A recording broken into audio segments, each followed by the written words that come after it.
देवता काला कहते, देवता क्या चीज है? आज देवता के बारे में सुन लो।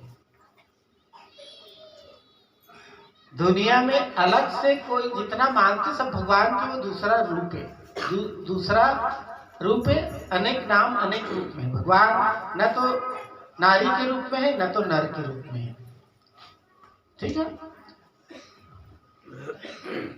बिन पद चले सुने बिनु गाना, कर बिनु करहि कर्म विधि नाना। संत शिरोमणि तुलसीदास बाबा जी रामचरितमानस में लिखते हैं, है ना, लिखते हैं नहीं, वो सच्चाई को बताते हैं, यही सच है। भगवान का कोई भी स्वरूप नहीं है, हाँ, कोई भी स्वरूप नहीं है। भगवान निर्गुण ब्रह्म निराकार है, और वो साकार रूप में लाना पड़ता है। भगवान को साकार रूप में आप जिस रूप में पसंद करोगे उसी रूप में भगवान को आना है। उसके अंडर में कोई देवता अलग से नहीं है। और देवता दूसरा, देवता का आध्यात्मिक परिभाषा है, देवता यानी जो देने वाला, जो देने वाला आदमी बन गया, जो बांट के खाए, मिल बांट के, है ना, एक दूसरे का सहयोग करे, वो आदमी को देवता माना गया है अध्यात्म में। जो देने का गुण प्रवृत्ति जिसमें है वही देवता है, देवता अलग से नहीं है। इसलिए एक बार नारद जी ने भ्रम हो गए, ये देवता या असुर, देवता और असुर कौन है? मनुष्य ही देव बन सकते हैं और इंसान ही भगवान बन सकते हैं। देवता और भगवान दोनों में एक अंतर है। देवता लेकिन एक दिन मरना पड़ता, लेकिन भगवान मरने के बाद बोला फिर दुनिया में और जन्म लेने की जरूरत नहीं पड़ेगी, ठीक है, लेकिन देवता का जन्म लेना ही पड़ता। एक बार नारद जी ने जब शंका हो गई कि भगवान भाई भतीजावाद कर दे, भेद कर दे, विष्णु भगवान के दरबार में, है ना, क्षीर सागर स्वर्गलोक में जब पहुंची, नारद जी भगवान से प्रणाम आराधना प्रार्थना करे बाद श्रीमन नारायण के उच्चारण करते, भगवान प्रणाम करते, भगवान अपन भक्त भी प्रणाम करते। आइए श्रीमन नारायण के जाप करने वाले नारद मुनि, आपको सत सत अभिनंदन है, विराजिए। कैसे आना हुआ? तीनों लोक के भ्रमण करने वाले देवर्षि नारद बोला, महाराज एक शक है मुझे, और ये शक है कि जितने देवता हैं स्वर्ग में ऐश आराम से सुख शांति समृद्धि सुख को भोग रहे हैं, कोई दुख तकलीफ नहीं है, उनके पास कोई कष्ट बाधा ही नहीं है। लेकिन आपका ही दिया जन्म दिया हुआ संतान, आपका ही पैदा किया हुआ असुर लोग, राक्षस लोग इतने तकलीफ में, इतने दुख में है, बेचारे लोग कूद कूद के कमा रहे हैं, तब अपने भरण पोषण कर पा रहे हैं। कई लोग नर्क में हैं, दुख में हैं, तो आपके दोनों संतान होने के बाद भी दोनों के ऊपर में भेद क्यों? स्वर्ग में देवता लोग और नर्क में राक्षस लोग, देव, है ना, राक्षस लोग या असुर लोग, ऐसा क्यों?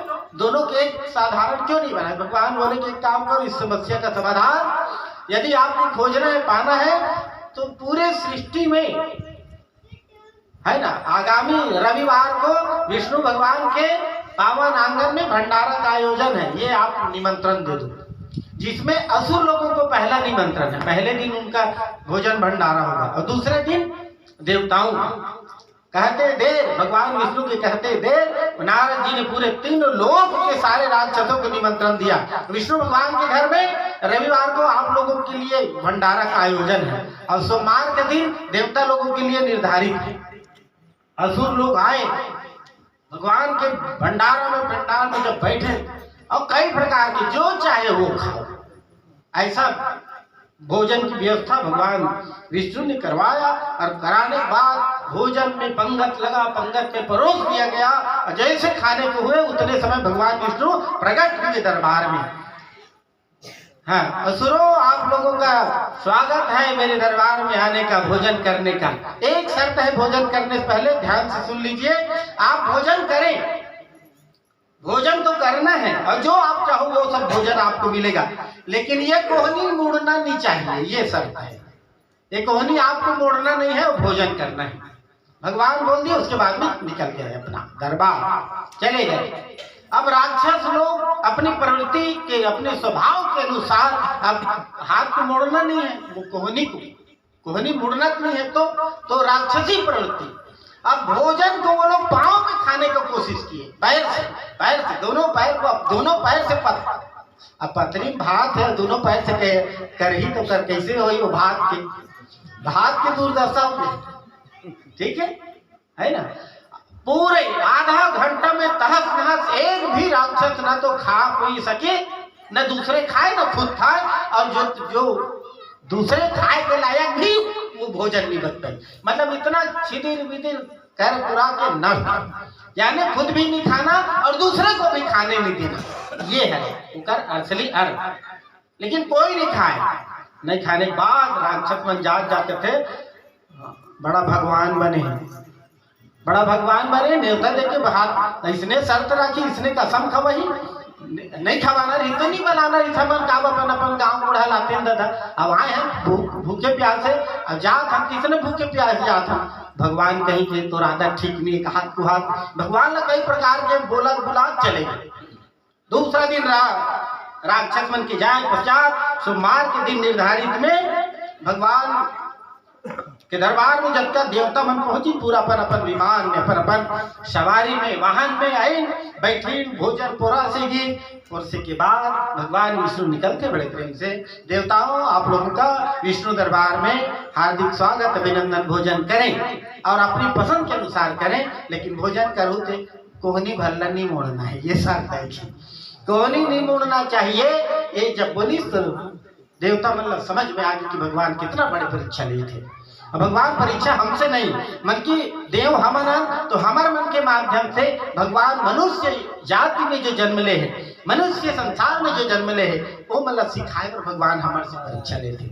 अब देवता मन कहते कैसे खाबो, अब कोहनी मोड़ना नहीं है, तो दूसरा देव कैसे सोच दे, बात में नहीं जाना था, है सरल चीज ना, भगवान परीक्षा ले, लेकिन कितना सरलता है। कैसे तोर पत्नी धर के मोर आगू बैठ की, अब बाजू में बैठे ये लाइन में पंगत में अपन पत्नी धर के आगू होती बैठे, सब जन है जे सिंगल है ना, एक लाइन में जो पत्नी बने थे, एक ठन बिना ताल पट्टी के लाइन बन गई, सबके सब आगे आगे में बैठ गए।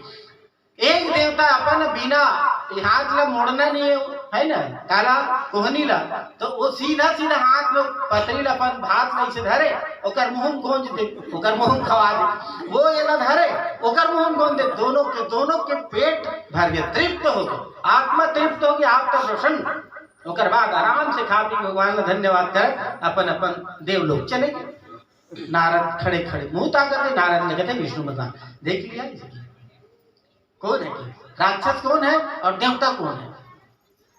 तो राक्षस और देवता कोई वंश से, कोई कुल से पैदा नहीं हुए, ठीक है। राक्षस कुल में तो राजा बलि घरों पैदा हो रही, लेकिन बलि तो दानी कहा गई। राक्षस कुल में प्रहलाद घरों पैदा हो रही से, हिरण्यकश्यप के लड़का हिरण्यकश्यप तो राक्षस है, लेकिन प्रहलाद भगवान के भक्त कहीं, ओकर कुल के ओकर दागों में लग पाई नहीं। रावण है सप्त ऋषि मुनि मन के वंशज, रावण राक्षस का, इस रावण के भाई विभीषण है संत का है नहीं, संत नहीं कहीं, नहीं तो विभीषण के में सरनेम में घरों राक्षस यानी सरनेम है ना, कौन यादव, कौन पटेल, कौन साहू, कौन चंद्राकर, कौन का, ये राक्षस है सरनेम है, मालूम है। ओकर प्रवृत्ति के, ओकर गुण के अनुसार ओकर प्रवृत्ति ढंग है। तो गुण के अनुसार इंसान अपन प्रवृत्ति और गुण के स्वभाव के अनुसार आदमी देव से देव मानव बन जाते, महामानव, देव से देव मानव से महामानव, महामानव से महापुरुष से सदगुरु बन जाते। और जो सदगुरु के स्वरूप में ओकर दरबार में पहुंच गए तो बोला भगवान खोजबे नहीं कर, भगवान बेचारा बोला खोजते, कहते कर रहा से आप यहाँ की उल्टा नाम जपे जग जाना, वाल्मीकि भय ब्रह्म समाना। भगवान का पाए तरीका अलग अलग है, इसलिए भगवान का पाए तरीका खोजो। भगवान के स्वरूप आप ला तय करना है, आप नारी के रूप में, देवी के रूप में मानना चाहते हो या देवता के रूप में, पुरुष के रूप में। तो भगवान ने जे रूप में मान, माटी कोई आकार है, चलो बता माटी कोई आकार है, वही माटी में गणेश भगवान बना देते, वही माटी में दुर्गा बना देते, वही माटी में करा माटी बना देते, वही माटी में पोरा जावता बना देते, नदिया महिला बना देते, उच्च माटी, ठीक है। तो भगवान जे ते पसंद करबे ते अनुसार तो भगवान श्रद्धा के अनुसार प्रकट होते, ठीक है। इसलिए भगवान में समर्पित रहे। प्रेम से बोलो सर्व देवी देवताओं की जय।